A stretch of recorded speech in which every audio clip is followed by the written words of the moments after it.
ฟังทั้งหลายอีกเช่นเคยก็เป็นประจำทุกวันในเวลาเดียวกันนี้และก็ทางสถานีวิทยุแห่งนี้ขอบใจนักขอบใจหลายๆเนื้อเป่าออกไม่ออกที่ติดตามฟังรายการกำลังอกกำลังใจแก่ตุเจ้า ถึงวันนี้ก็มีศรัทธาที่ฟังรายการเนี้ยตุเจ้าก็มีกำลังใจเนาะเพราะตั้งใจมั่นใจเชียงจัดรายการพระกิณกะแห่งธรรมะแต่ว่านี่ขอบคุณนักขอบคุณหลายๆเน้อที่วัดขุนคงนะการทำบุญแต่ว่านี่ครบ15 วันตานไปหาสมเด็จพระเจ้าลูกเธอเจ้าฟ้าพัชรกิติยาภาขอนิมนต์ทุกเจ้าสวดพุทธมนต์10สวดพิธรรม4แล้วก็มีการสดับประกรณ์คือพิจารณาภาพบังสุกุลมีญาติมีโยมร่วมแต่ว่านี่นักเป็นหลายร้อยคนมีนายกมีกำนันแต่ละตำบลมีท่านนายอำเภอเป็นประธานมีพี่น้องประชาชนมากหน้าหลายตาแล้วก็อาตมาภาพก็แสดงธรรมเทศนาในมรณกถาก็วันนี้เริ่มเวลาเกือบจะบ่าย2 โมงแต่ก็บ่เกิน3 โมงก็เสร็จเรียบร้อยทุกสิ่งทุกอย่างส่วนหนึ่งก็เจริญพุทธมนต์ถวายเป็นพระพรชัยแด่สมเด็จพระริยวงศากตญาณสมเด็จพระสังฆราชสกลสังฆปรินายกปีนี้พระเดชพระคุณหลวงพ่อสมเด็จนั้นมีพระชนมายุได้99 ปี99 ปีสุขภาพของพระเดชพระคุณนั้นแข็งแรงเดินไปไหนมาไหนได้สะดวกนอกจากเจริญพุทธมนต์แล้วก็เจริญสมาธิภาวนาถวายพระพรชัยมงคลแก่พระองค์ท่านขอให้หลวงพ่อเจ้าพระคุณสมเด็จพระริยวงศากตญาณสมเด็จพระสังฆราชนั้นจงมีพระสุขภาพปรมัยอันแข็งแรงมีพระชนมายุยิ่งยืนนานแต่ว่าเป็นงาน2 งานด้วยกันต้องขอขอบใจต่อญาติต่อโยมวันนี้ตำบลหางดงเด้อเวลาบ่าย 2 โมงพบปะกันที่วัดบ้านดงวัดบ้านดงวันหางดงอันเนี้ยเวลาบ่าย 2 โมงแต่ว่าก็อู้จากกับท่านนายกที่ไปร่วมงานท่านนายอำเภอว่าผูกปักเนอร์ที่วัดหางดงศรัทธาสาธุชนญาติโยมได้ฟังต่อไปนี้เอามาบูชาพระรัตนตรัยสวดมนต์กันเพื่อเป็นมงคลต่อชีวิตกันต่อไปอะระหังสัมมาสัมพุทโธภควาพระผู้มีพระภาคเจ้าเป็นพระอรหันต์ดับเพลิงกิเลสเพลิงทุกข์สิ้นเชิงตรัสรู้ชอบได้โดยพระองค์เองพุทธังภคะวันตังอภิวาเทมิ ข้าพเจ้าอภิวาทพระผู้มีพระภาคเจ้าผู้รู้ผู้ตื่นผู้เบิกบานกราบพระพุทธสวากขาโตภควตาธัมโมพระธรรมเป็นธรรมที่พระผู้มีพระภาคเจ้าตรัสไว้ดีแล้วธัมมังนัมสสามิข้าพเจ้านมัสการพระธรรมกราบพระธรรมสุปฏิปันโนภควโตสาวกสังโฆพระสงฆ์สาวกของพระผู้มีพระภาคเจ้าปฏิบัติดีแล้วสังฆังนามามิข้าพเจ้านอบน้อมพระสงฆ์กราบพระสงฆ์นะโมตัสสะภะคะวะโตอะระหะโตสัมมาสัมพุทธัสสะนะโมตัสสะภะคะวะโต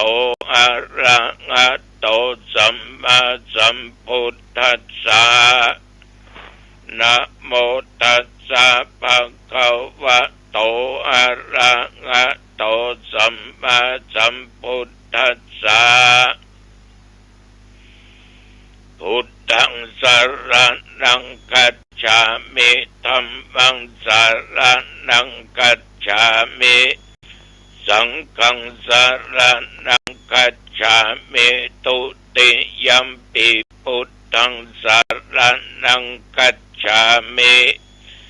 ตุติยัมปิธัมมังสรณังคัจฉามิตุติยัมปิสังฆังสรณังคัจฉามิตติยัมปิพุทธังสรณังคัจฉามิตติยัมปิธัมมังสรณังคัจฉามิตติยัมปิสังฆังสรณังคัจฉามิอิติปิโสภะคะวะอะระหังสัมมาสัมพุทโธวิชชาจารณะสัมปันโนสุขโตกวิโตอนุตตโรปุริสธรรมสารถิสัทธาเทวมนุษย์สานังพุทโธภควาติ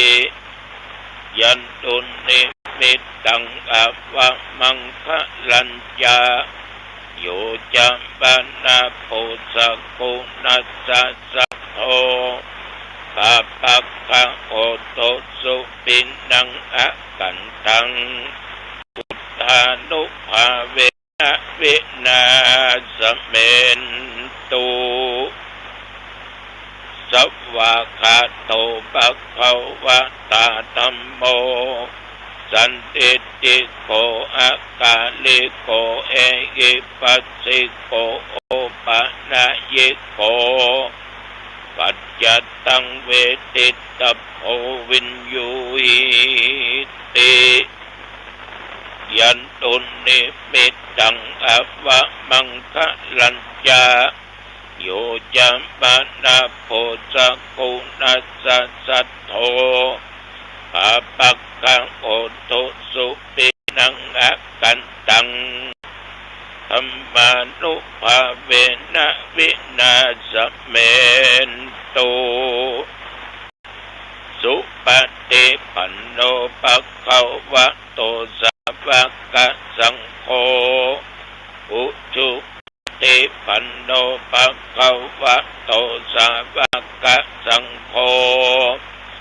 ยะยะปฏิปันโนภะคะวะโตสาวกสังโฆสามิจิปฏิปันโนภะคะวะโตสาวกสังโฆ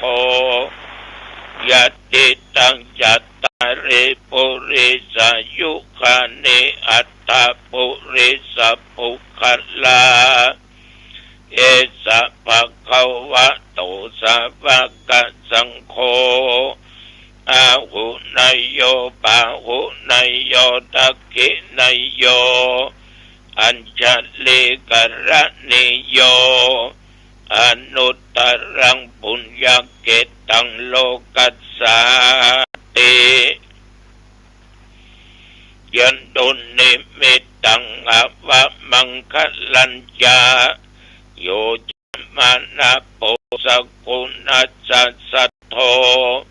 ปะปะกังโอตุสุปินังอกันตังสังฆานุภาเวนะวินาศเมนตุ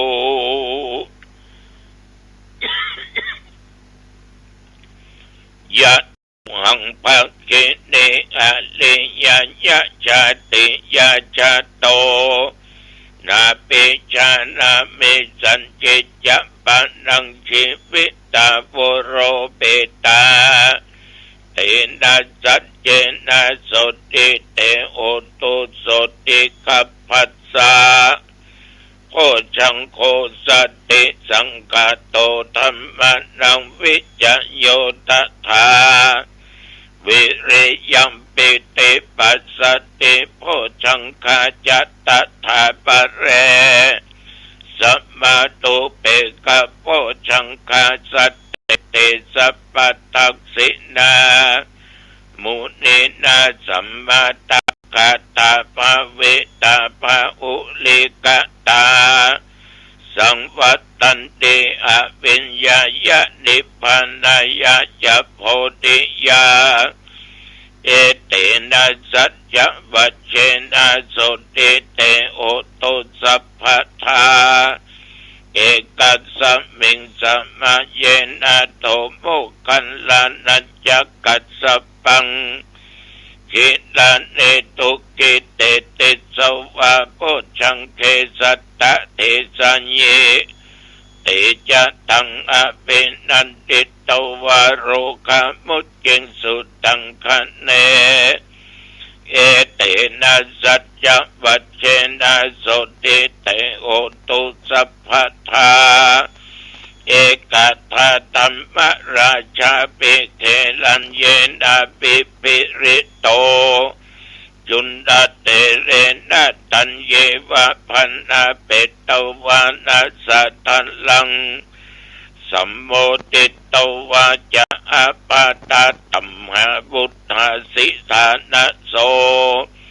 เอเตนะสัจจะวัจเจนะโสติเตโอตุสัพพทาปะเยนะเตจะอาปาตาตินันตัมปิมะเยสินังมัคคะอัตกิเลสาวะปัตตานุปติธัมมตังเอเตนะสัจจะวัจเจนะโสติเตโอตุสัพพทาสักกัตตัวพุทธรัตนังโอสัตังอุตตมังวะลังหิตังเทวมนุสสานังพุทธเตชนะโสตินานัสสันตุปัตตวะสัพเพทุกขาวุปัสสะเวนตุเตสักกัตตัวธรรมรัตนังโอสัตังอุตตมังวะลัง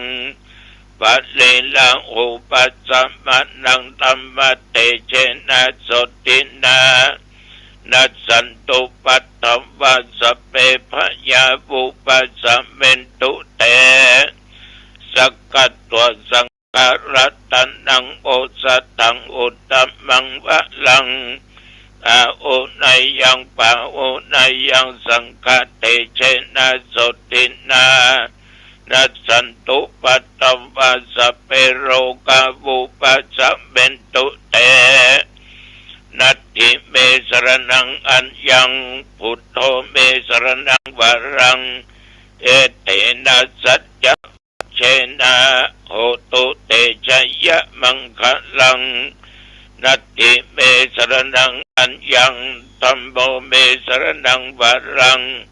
เอเตนะสัจจะวัจเจนะโหตุเตชะยะมังคลัง นัตถิเมสรณังอัญญังสังโฆเมสรณังวรังเอเตนะสัจจวัชเชนะโหตุเตชะยะมังคลังอัตติอุณอัสสะวิจัญโยธัมโมโลเกอนุตตโรสัพพสัตตะอิทัตถยะตังตวงกันอาอิเตวะเตปริวัชเชละจะตันเตอมนุสิหิปะวะเกพยัคเขนะเกวิเสปุเตอากัลละมะลันเนนะวาสัพพัสสมามะระนามุตโตตะเปตัวกาละมะริตังตัสเสวะอนุภาเวนะโอตุเตโวสุขิสัทธาสุทธสิลังสัมมาทัญญะธัมมังสุจริตังจเรตัสเสวะอนุภาเวนะโอตุเตโวสุขิสัทธาลิกิตังเจนติตังบูชังทาระนังวัจนังครุงปะเลสังเตสันนังสุตวาตัสสะอายุปวัตตติติภวัตุสัพพมังคะลังรักขันตุสัพพเทวตา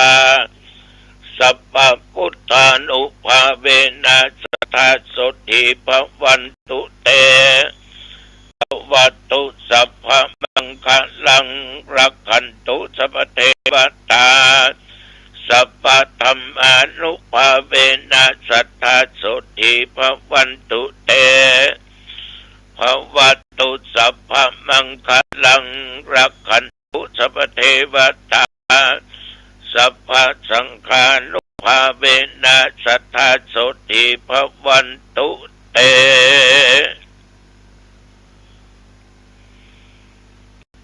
โดยพุทธานุภาพธรรมานุภาพสังฆานุภาพ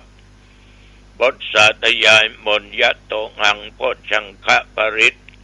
ยันดุนิมิตตังสกโตนัตถิเม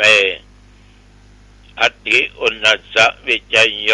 มนอันศักดิ์สิทธิ์เหล่านี้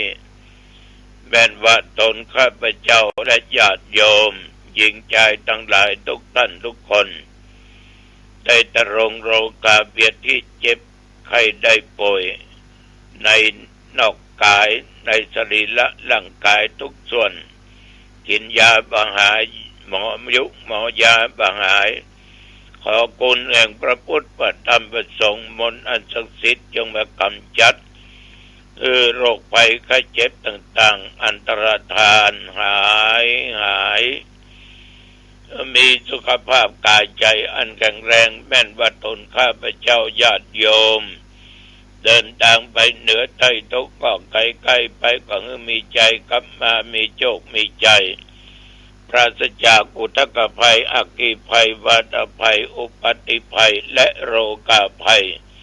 จะได้เกิดมีมาอย่าได้มาต้องการยาของข้าพเจ้าและโยมจะมีความสุขกายสบายใจจำเริญด้วยสติปัญญามาตั้งตัวตนอยู่ในความประมาทศรัทธาสาธุชนหิมาค้าขายได้กำไรจำเริญหน้าที่การงานอายุวันนะสุขะพละเหมือนกันทุกคนเจริญพรกรมอุตุประกาศบอกตักเตือนเชียงใหม่ลำพูนยังมีฝนอยู่เนอะเอาพอพี่น้องทางภาคกลางกรุงเทพตะวันกับฝนตกหนักเสาไฟฟ้าล้มละเนระนาดพี่น้องทั้งอีสานก็เดือดร้อนภาคใต้ก็เดือดร้อนทางเหนือเขาก็มีเป็นบางที่บางแห่งแต่ตะวันนี้ตั้งแต่กินข้องง่ายมาจนถึงปัจจุบัน24 ชั่วโมงเนี่ยพวกเราทุกคนบอกว่าอาตมาและโยมก็โชคดีมีบุญผ่านพ้นมา1 วันอยู่ต่อไปก็ผ่านไปอีกจนอายุได้120 ปีแต่ว่าตำบลหนองตองบ่มีรายงานฝนตกแดดออกอีกกับความร้อนฝนบ่ตกสักหยดสักเม็ด แต่ว่านี่ญาติโยมท่านผู้ฟังกินข้าวง่ายก็ไปไหนกินข้าวตอนก็ไปที่วัดคงดังที่กล่าวแล้วก็มาพักผ่อนตราบเท่าถึงปัจจุบันวันนี้ปะกันที่วัดต้นเหือดเนื้อกินข้าวง่ายวัดเทพประสิทธิ์งานส่งน้ำพระธาตุแล้วก็บ่าย2 โมงก็ที่วัดหางดงเมื่อคืนปะกันที่วัดคันธรส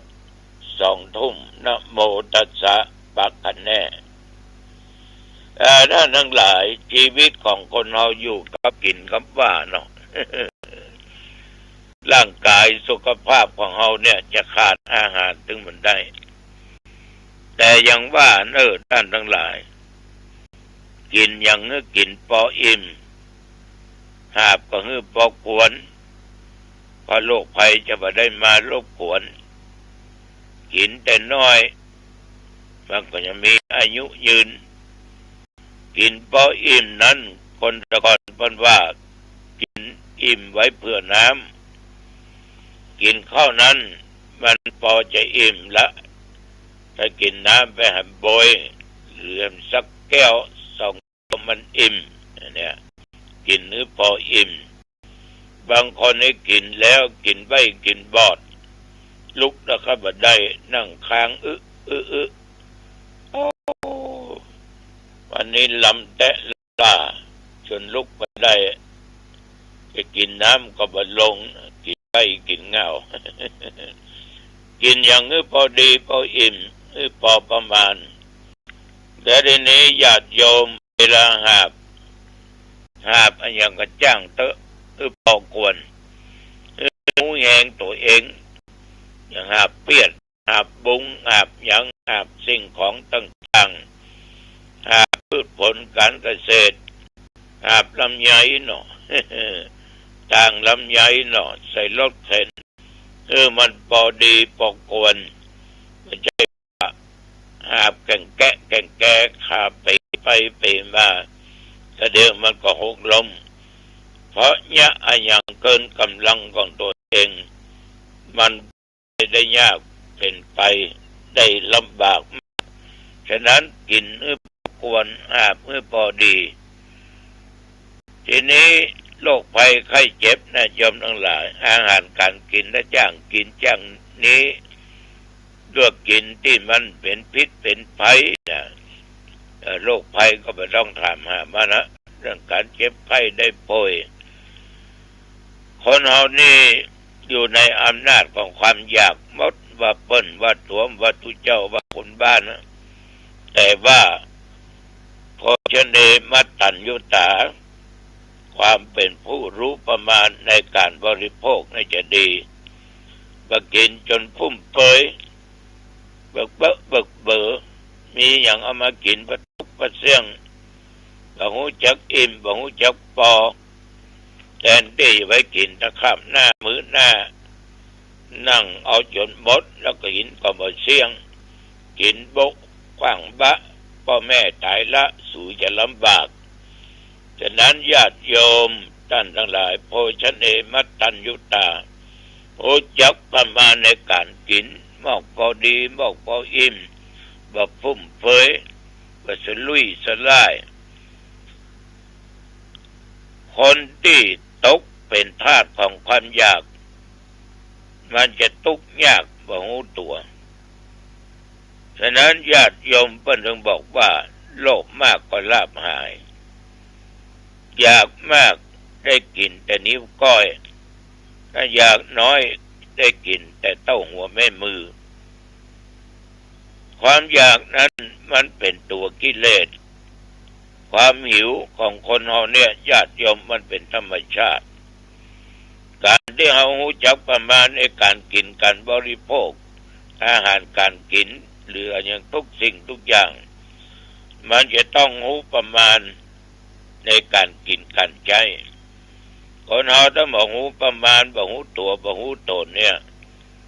สิบหายวายวอดได้เกิดโรคภัยไข้เจ็บได้จะต้องรู้จักประมาณในการนอนตัวการนอนนี่ก็เป็นสิ่งสำคัญใช่ว่ากินก็ง่ายก็หลับกินก็ตอนก็หลับ เพิ่นออกบ้านออกจองไปยักการยักงานไปอันไปนี่นอนหลับอยู่กับบ้านวงเล็บเว้นแต่เพิ่นเป็นพญาติเนอะ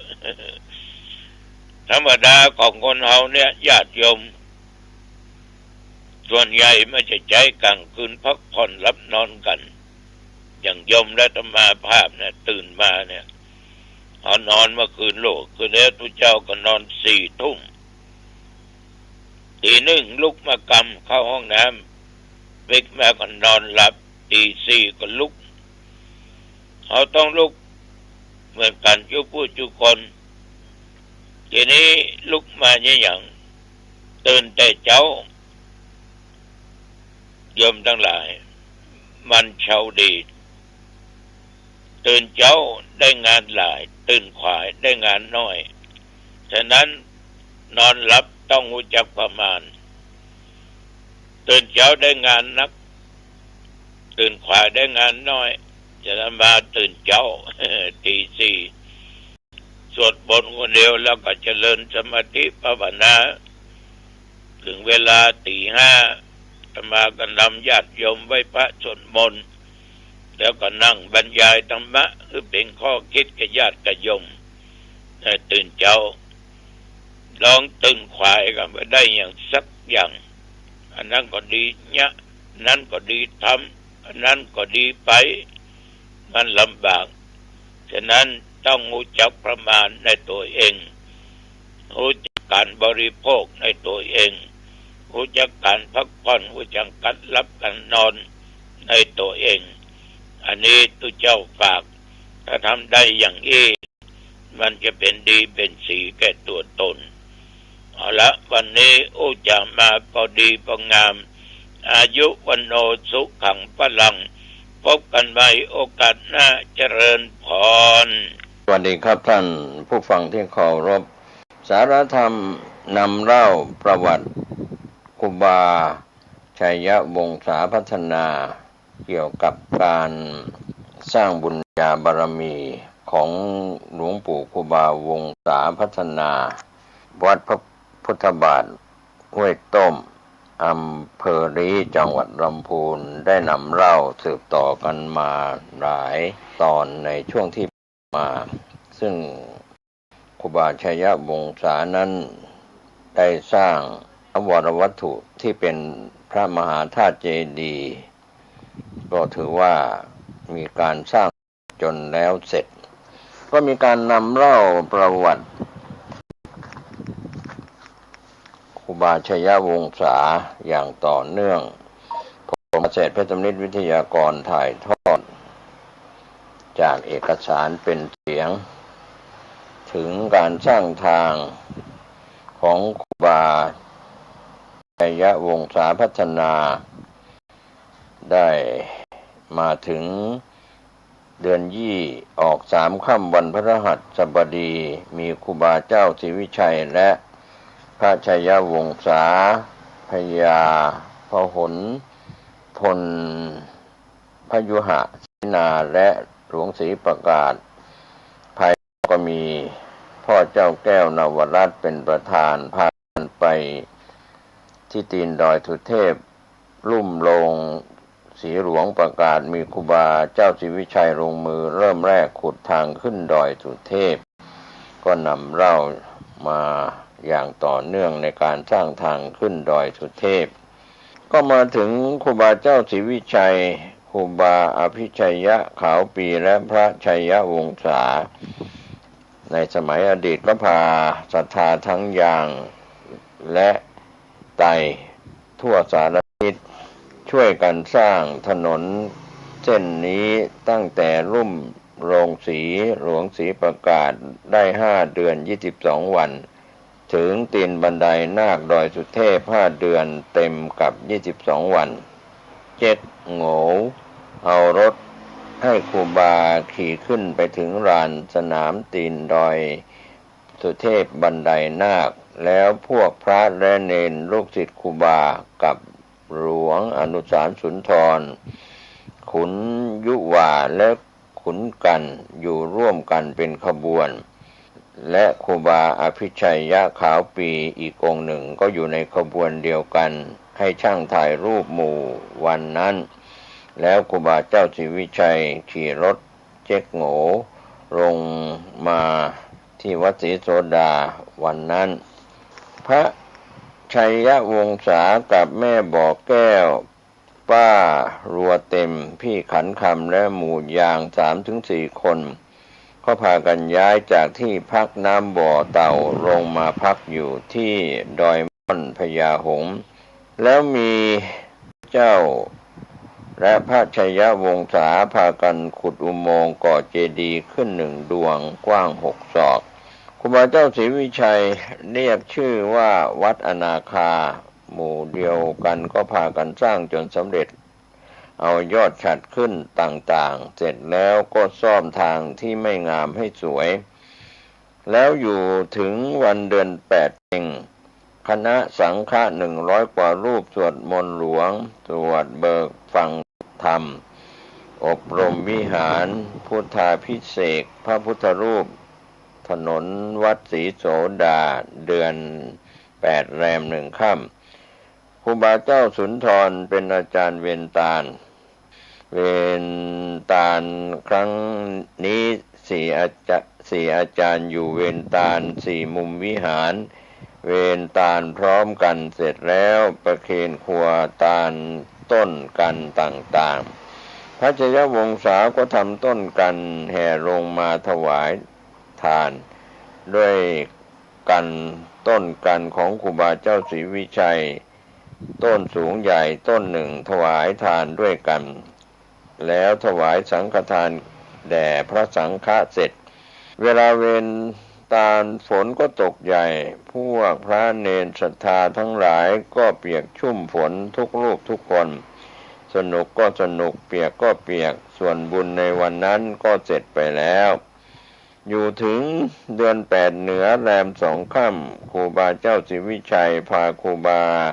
เจ้าอภิชัยยะขาวปีลงไปวัดพระสิงห์วรมหาวิหารเพื่อต่อนิสัยแล้วให้ครูบานุ่งห่มเหลืองต่อไปวันนั้นแลถึงเดือน8แรม3 ค่ำพระชัยวงศาก็พาศรัทธาที่มาด้วยกันกลับวัดจอมหมอกเมืองตืนที่เก่าอยู่ถึงเดือน8เพ็ญพระชัยวงศาอายุได้22 ปีจำพรรษาครั้งที่3ที่วัดจอมหมอกอยู่ไปถึงออกพรรษาแล้วจนถึงเดือนยี่ออกค่ำพุทธศักราช2578ศจุลศักราช1198ปีดับไข้พระชัยวงศาอายุได้23 ปีก็พาโยมติดตาม2 คนขึ้นไปทำบุญฟังธรรมมหาชาติเท่าอายุครูบาศรีวิชัยครบ58 ปีที่วัดพระสิงห์หลวงเชียงใหม่ประทับรอยเท้าเป็นอนุสรณ์เรื่องราวขณะที่หลวงปู่ครูบาวงศ์ช่วยครูบาศรีวิชัยสร้างทางขึ้นดอยสุเทพท่านได้ประทับรอยเท้าลงไปในหินประมาณ1 เซนติเมตรข้างน้ำตกห้วยแก้วช่วงตอนกลางๆทางขึ้นดอยสุเทพเพื่อเป็นอนุสรณ์ที่ท่านได้มาช่วยครูบาศรีวิชัยสร้างทางปีพุทธศักราช2523ผู้เรียบเรียงและคณะได้มีโอกาสติดตามหลวงปู่ครูบาชัยวงศาขึ้นไปนมัสการพระธาตุดอยสุเทพขากลับท่านก็ได้พาไปนมัสการวัดอนาคามี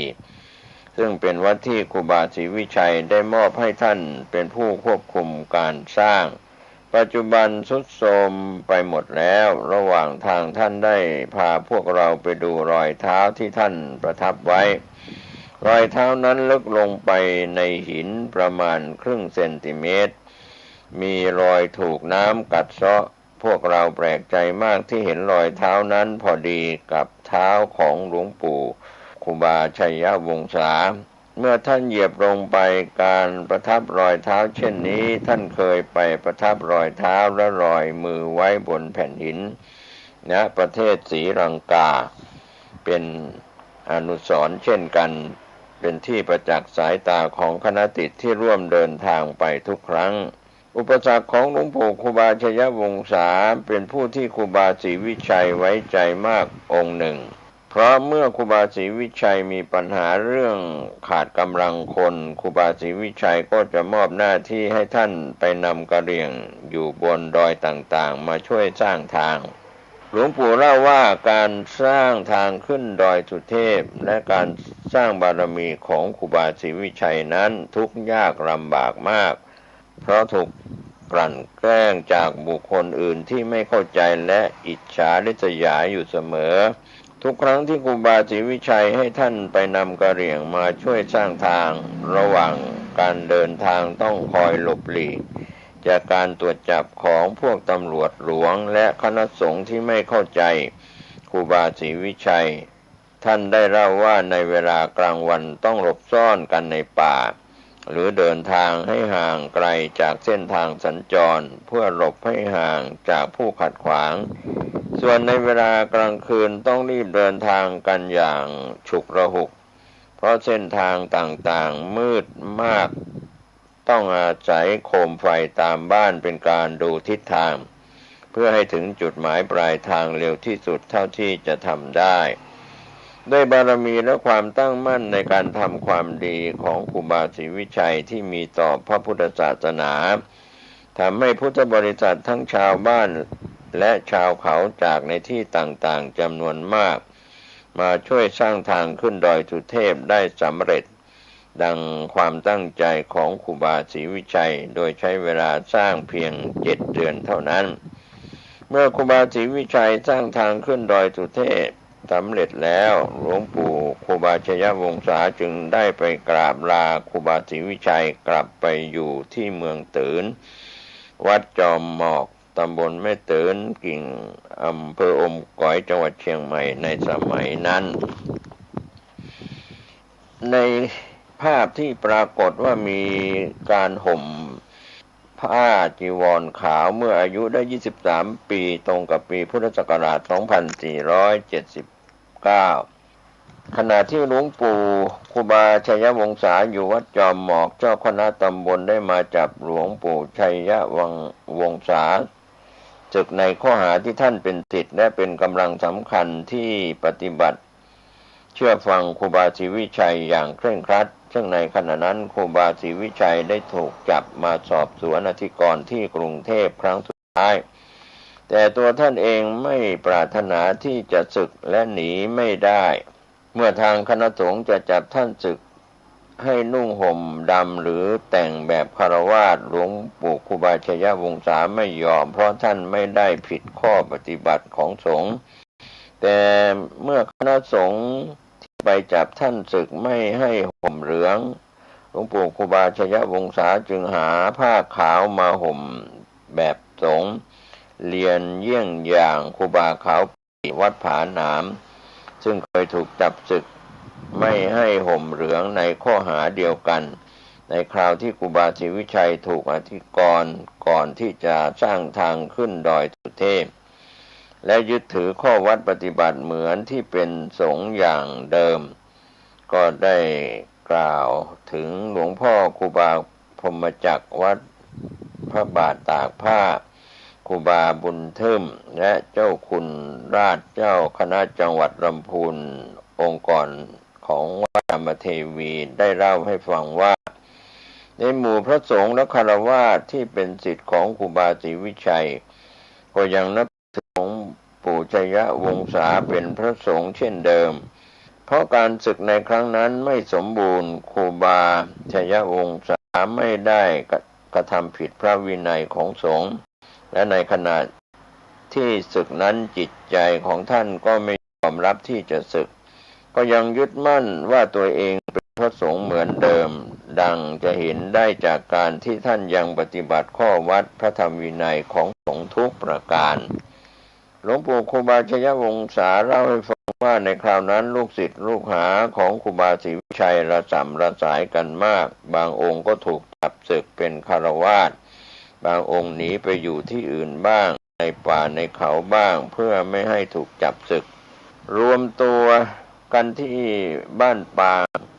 หลังจากที่ครูบาศรีวิชัยพ้นจากอธิกรณ์ครูบาศรีวิ ชัยได้เดินทางกลับไปยังจังหวัดลำพูนเพื่อไปบูรณะและสร้างวัดบ้านปางอันเป็นวัดบ้านเกิดของท่านหลวงปู่ชัยยวงศาและครูบาขาวปีขณะนั้นนุ่งขาวห่มขาวทั้งคู่ตลอดจนลูกศิษย์ที่ถูกจับศึกเป็นฆราวาสและหนีไปในที่ต่างๆก็เดินทางกลับมาช่วยกันสร้างและบูรณะวัดบ้านปางเพื่อให้เป็นที่อยู่ถาวรของครูบาศรีวิชัยพระสงฆ์ที่เคยช่วยครูบาศรีวิชัยสร้างวัดบ้านปางก็ยังมีชีวิตอยู่ที่หลวงปู่ชัยวงศาพอจำได้ก็คือครูบาศรีนวลวัดเจริญเมืองจังหวัดเชียงรายครูบาก้อนย้ายจากวัดสวนดอกไปอยู่ที่จังหวัดลำปางครูบาก้อนนี้เป็นผู้นำเท่าคานของครูบาศรีวิชัยมาทำพระเครื่องรูปเหมือนครูบาศรีวิชัยซึ่งปัจจุบันพระเครื่องชุดนี้ได้รับความนิยมจากคนทั่วไปหลวงปู่ครูบาชัยวงศาได้ช่วยครูบาศรีวิชัยสร้างวิหารที่วัดบ้านปางได้หนึ่งท่านจึงลาไปบำเพ็ญภาวนาธุดงค์แสวงหาสัจธรรมต่อไปในป่าในเขาและเผยแผ่ธรรมะให้กับชาวบ้านและชาวเขาในที่ต่างๆต่อไปชีวิตในการเดินธุดงค์ในสมัยครูบาชัยวงศาได้ธุดงค์บำเพ็ญเพียรไปในที่ต่างๆองค์เดียวเสมอท่านชอบธุดงค์ไปอยู่ในป่าในถ้ำที่ห่างไกลผู้คนหลวงปู่ครูบาชัยวงศาเล่าว่าในสมัยนั้นการเดินธุดงค์ไม่สะดวกสบายเช่นสมัยนี้เพราะเครื่องอัฐบริขารและก็หาได้ยากมากตามป่าตามเขาก็มีสัตว์ป่าที่ดุร้ายอาศัยกันอย่างมากมายขณะถือธุดงค์ในป่าในเขาก็ต้องอาศัยถ้ำหรือใต้ต้นไม้เป็นที่พักที่ภาวนาเมื่อเจอพายุฝนก็ต้องนั่งแช่อยู่ในน้ำที่ไหลท่วมมาอย่างรวดเร็วเช่นนั้น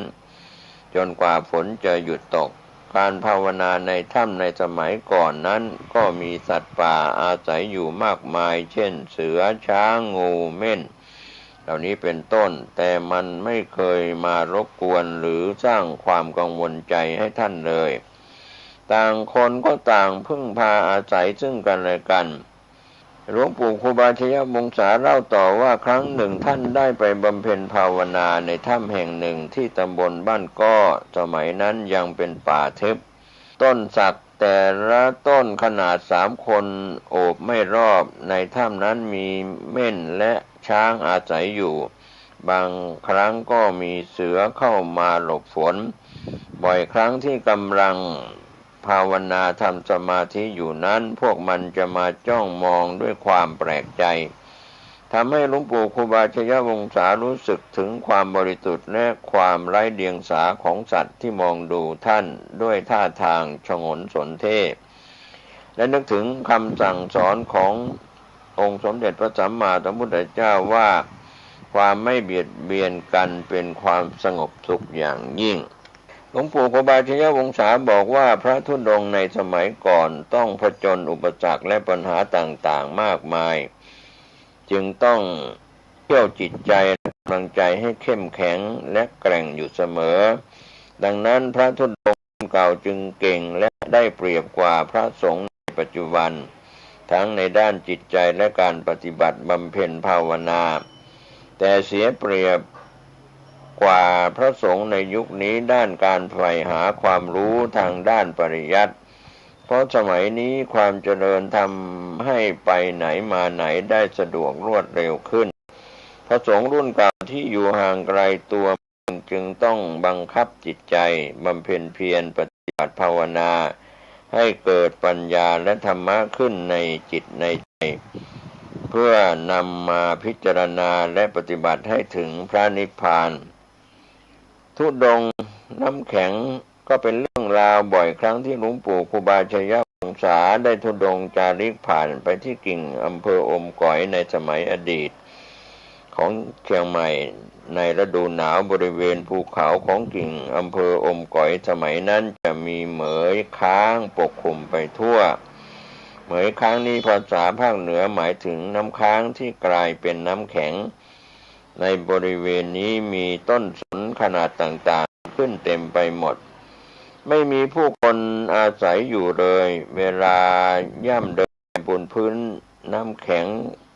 ขาจะจมลึกลงไปในน้ำแข็งนั้นทำให้เกิดความหนาวเย็นเป็นอันมากเพราะหลวงปู่ครูบาชยวงศานั้นมีแต่ผ้าที่ครองอยู่เพียงชั้นเดียวเท่านั้นโดยเฉพาะเมื่อมีลมพัดผ่านมาหลวงปู่ก็ต้องสั่นสะท้านทุกครั้งหลวงปู่ครูบาชยวงศาเล่าว่าความแห้งแล้งของอากาศและความหนาวเย็นของน้ำแข็งทำให้ผิวหนังของท่านแตกปริเป็นแผลไปทั้งตัวต้องได้รับทุกขเวทนามากสมัยนั้นในภาคเหนือจะหากรดสักอันหนึ่งก็ยากมากการธุดงค์ของหลวงปู่ก็มีแต่อัฐบริขารเท่านั้นติดตัวไปทุกหนทุกแห่งช้อนก็ทำจากกะลามะพร้าวช้อนตักน้ำข้าวน้ำแกงก็ทำจากกะลามะพร้าวถ้วยน้ำก็ทำจากกระบอกไม้ไผ่ผ้าจีวรที่ครองอยู่ก็ต้องปะแล้วปะอีกแต่การปฏิบัติภาวนาบนภูเขาที่มีน้ำแข็งปกคลุมมากเช่นนี้ทำให้การปฏิบัติสมถะและวิปัสสนากรรมฐานนั้นกลับแจ่มชัดและรวดเร็วดียิ่งกว่าในเวลาปกติธรรมดาเพราะทำให้ได้เห็นเรื่องของไตรลักษณ์ได้ชัดเจนดีและการพิจารณาขันธ์ห้าอันเป็นทุกขังอนิจจังอนัตตาก็สามารถเห็นอย่างแจ่มชัดทำให้ในขณะภาวนาทำสมาธิอยู่นั้นจิตสงบดีมากไม่พะวงกับสิ่งภายนอกเลยในบางครั้งขณะที่นั่งสมาธิอยู่นั้นไฟที่ก่อไว้ได้ลุกไหม้จีวรของหลวงปู่ครูบาชยวงศาไปครึ่งค่อนตัวท่านยังไม่รู้สึกเลยเมื่อจิตออกจากสมาธิแล้วต้องรีบดับไฟที่ลุกไหม้อยู่นั้นอย่างรีบด่วนทำให้ต้องครองจีวรขาดนั้นไปจนกว่าจะเดินทางไปพบบ้านหลวงปู่ก็จะนำผ้าที่ชาวบ้านถวายให้มาต่อกับจีวรผืนเก่าที่เหลืออยู่นั้นในบางครั้งท่านจะนำผ้าบางสุกุลที่พบในระหว่างทางมาเย็บต่อจีวรที่ขาดอยู่นั้นตามแบบอย่างที่ครูบาอาจารย์ในยุคก่อนๆปฏิบัติสืบต่อกันมาตั้งแต่ครั้งสมัยพุทธกาลหลวงปู่ครูบาชยวงศาเป็นพระสงฆ์ผู้ถ่อมตนและไม่เคยโอ้อวดเป็นนิสัยเมื่อมีผู้สงสัยว่าท่านคงเข้าสมาธิจนสูงถึงขั้นจิตไม่จับกายเวทนาสัญญาสังขารวิญญาณแล้วจึงไม่รู้ว่าไฟไหม้หลวงปู่มักตอบเลี่ยงไปด้วยใบหน้าเมตตาว่าคงจะอากาศหนาวมากจึงไม่รู้ว่าไฟไหม้จีวรครูบาศรีวิชัยในครั้งที่มรณภาพหลวงปู่ครูบาชยวงศาอายุ28ปีขณะนั้นได้จาริกธุดงค์สั่งสอนชาวป่าชาวเขาตามรอยต่างๆเมื่อได้ทราบข่าวการมรณะของครูบาศรีวิชัยจึงได้เดินทางลงจากเขาเพื่อไปนมัสการศพและช่วยจัดทำพิธีศพของครูบาศรีวิชัยร่วมกับครูบาขาวปีและศิษย์ของครูบาศรีวิชัยที่วัดบ้านปางเมื่อเสร็จจากพิธีบรรจุศพครูบาศรีวิชัยแล้วกรมทางได้นิมนต์ให้ท่านไปช่วยสร้างเส้นทางบ้านห้วยกันถึงบ้านห้วยละ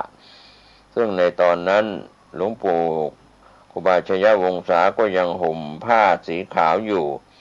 เมื่อการสร้างทางได้สำเร็จลงแล้วชาวบ้านห้วยละจึงได้มานิมนต์ท่านไปจำพรรษาและอบรมสั่งสอนพุทธบริษัทที่สำนักสงฆ์ห้วยละอำเภอบ้านโฮ่งจังหวัดลำพูนในสมัยอดีตนั้นห่มเหลืองอีกครั้งหนึ่งในขณะนั้นหลวงปู่ครูบาชยวงศาอายุได้28ปี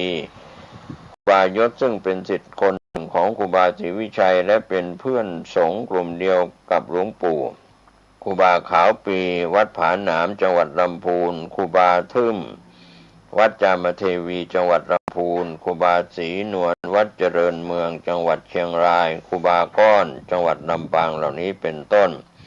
ชาวบ้านป่าพลูได้มานิมนต์ให้หลวงปู่ครูบาชัยวงศาไปอยู่ช่วยบูรณะวัดป่าพลูและในปีนี้ท่านได้มีโอกาสห่มเหลืองเช่นพระสงฆ์ทั่วไปอีกครั้งหนึ่งโดยมีครูบาบุญมาวัดบ้านโฮ่งเป็นพระอุปชฌาย์ได้รับฉายาใหม่ว่าจันทวังโสในคราวนี้หลวงปู่แก้วอุบาลีวัดห้วยแทงจังหวัดลำพูนเป็นพระสงฆ์ที่อยู่ในพิธีด้วยองค์หนึ่งในการห่มเหลืองครั้งนี้คณะสงฆ์ได้ออกญัตติให้ท่านต้องจำพรรษาที่วัดป่าพลูเป็นเวลา5 พรรษาเมื่อออกพรรษาในแต่ละปีท่านจะเดินทางไปธุดงค์และจาริกสั่งสอนธรรมะให้กับชาวป่าชาวเขาในที่ต่างๆเสมอเหมือนที่ท่านเคยปฏิบัติมาในอดีตและบ่อยครั้งท่านจะไปช่วยครูบาขาวปีบูรณะวัดพระพุทธบาทตะเมาะอำเภอฮอดจังหวัดเชียงใหม่ดวงตามคำทำนายในเมื่อหลวงปู่ครูบาชัยวงศาอยู่วัดป่าพลูครบ5 พรรษาตามบัญญัติของสงฆ์แล้วในขณะนั้นท่านมีอายุได้34 ปีนายอำเภอลีและคณะสงฆ์ในอำเภอลีได้ให้ศรัทธาญาติโยมวัดนาเลี่ยงมานิมนต์ครูบาขาวปีหรือท่านองค์ใดองค์หนึ่งเพื่อไปอยู่เมตตาบูรณะวัดพระพุทธบาทให้ข้าวต้มในชื่อเดิมแต่ครูบาขาวปีไม่ยอมไปและบอกว่าไม่ใช่หน้าที่ของกูครูบาศรีวิชัยเคยพูดไว้ว่าวัดพระพุทธบาทห้วยข้าวต้มนั้นมันเป็นหน้าที่ของครูบาวงองค์เดียวด้วยเหตุนี้ครูบาขาวปีจึงขอให้หลวงปู่ครูบาชัยวงศาไปอยู่โปรดเมตตาสร้างวัดพระพุทธบาทห้วยข้าวต้มซึ่งต่อมาภายหลังจากที่ท่านได้ไปอยู่ที่วัดพระพุทธบาทห้วยข้าวต้มแล้วท่านก็ได้เปลี่ยนชื่อให้ท่านลงเป็นวัดพระพุทธบาทห้วยต้มในขณะที่ท่านอยู่ที่เมืองตื่นนั้นชาวบ้านและชาวเขาต่างเรียกท่านว่าน้อย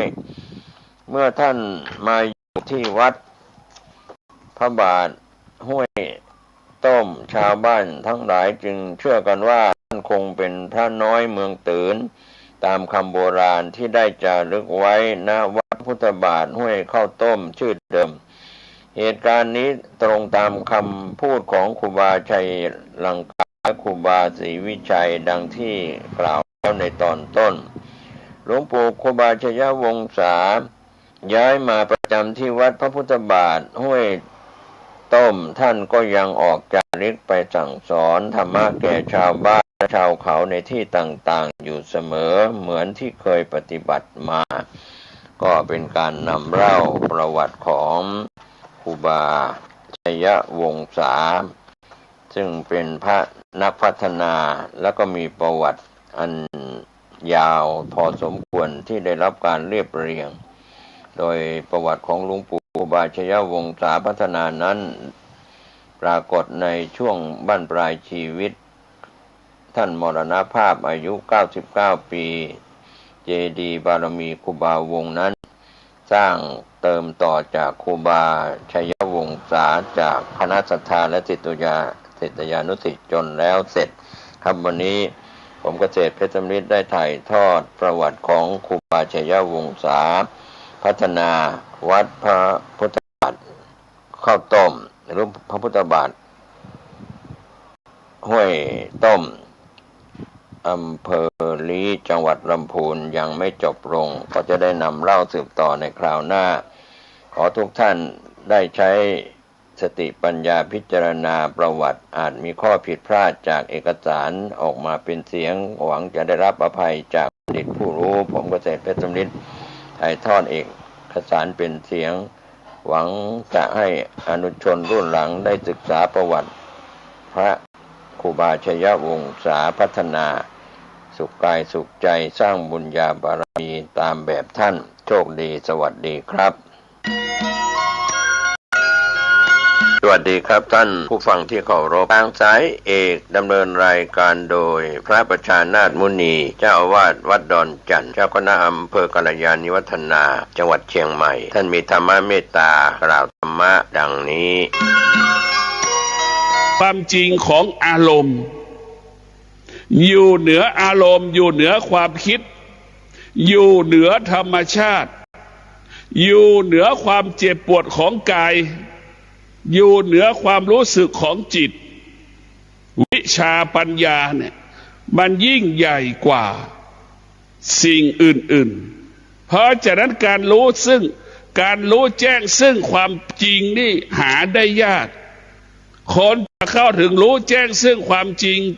นั้นมีน้อยส่วนมากเรารู้เฉยๆเหมือนเด็กอยากกินขนมนะรู้อย่างนั้นแหละมันไปไหนไม่ได้อยู่ไม่ได้อยู่ไม่สุขอยู่ไม่สนุกผู้เจริญด้วยวิชาปัญญารู้แจ้งซึ่งความจริงกินก็แค่ให้อิ่มนอนก็แค่ให้หลับดำเนินชีวิตให้มั่นคงให้ปลอดภัยมีชีวิตอยู่ได้เพื่อบำเพ็ญเพียรทำหน้าที่เท่านั้นหัวใจของผู้ที่มีวิชาปัญญาไม่สะสมสิ่งที่รู้ไม่แสวงหาความรู้ใดๆทั้งสิ้นไม่แสวงหาความรู้ใดๆทั้งสิ้นพวกเราทุกคนต้องพิจารณา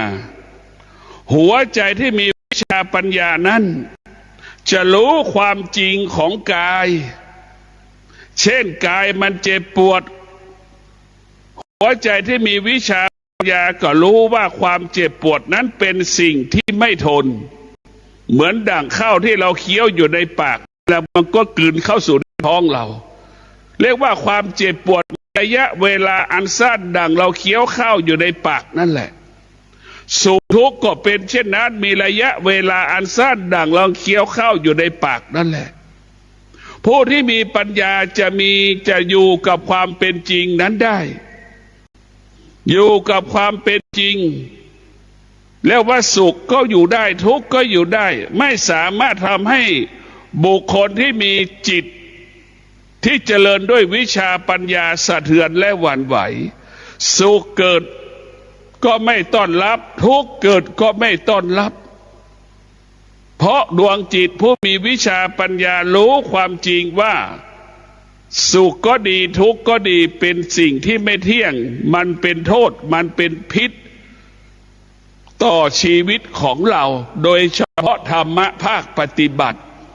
เราจะไม่ยึดติดในสุขเราจะไม่ยึดติดในทุกข์เราจะต้องแก้ไขสุขกับทุกข์ให้มันหมดสิ้นไปจากกายจากจิตให้ว่ากายของเราเหมือนเปรียบเสมือนท่อนไม้เท่านั้นจิตของเราอารมณ์ของเราก็เหมือนกระแสลมเท่านั้นมันไปแล้วมันก็มามันเป็นเช่นนั้นให้เรารู้ว่ากระแสลมเป็นฉันใดอารมณ์ของเราก็เป็นฉันนั้นเราไม่ตอบสนองอารมณ์ความรู้สึกความนึกคิดเราจะไม่มีแล้วว่าหัวใจที่มีวิชาปัญญาปราศจากเวทนาปราศจากอุปทานหัวใจของผู้ที่มีวิชาปัญญานั้นจะอยู่เหนืออุปทานอยู่เหนือวิชาอยู่เหนืออุปทานและอยู่เหนือเวทนาทั้งเวทนาและอุปทานไม่สามารถทำให้ดวงจิตของผู้ที่มีปัญญาวิชานั้นสะเทือนไหวเพราะวิชาปัญญาเป็นยอดขององค์ความรู้เป็นยอด